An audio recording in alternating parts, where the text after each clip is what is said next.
Sir నేను బతుకుదెరువు కోసం హైదరాబాద్ లో ఉంటున్నాను సార్.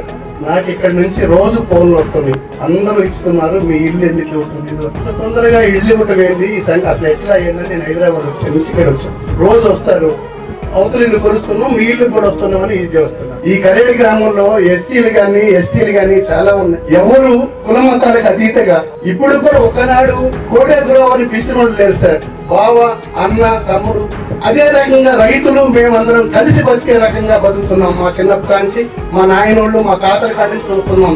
ఏనాడు కూడా గొడవలు పడటం, ఇటేజోళ్ళు ఇట్లని కూడా లేదు సార్. ఇప్పుడు తీసుకుపోయి ఎక్కడేస్తారో తెలియదు.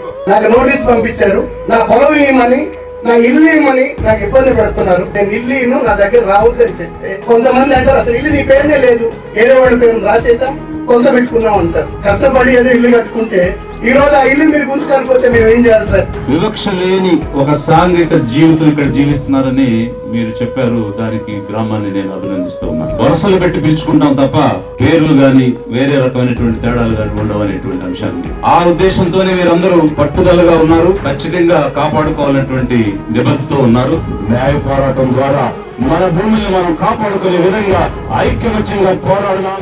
కరేడు రైతుల ఆత్మ గౌరవమే లక్ష్యంగా కరేడు రైతన్నతో విజయన్న, అడుగడుగునా అన్నదాతకు అండగా.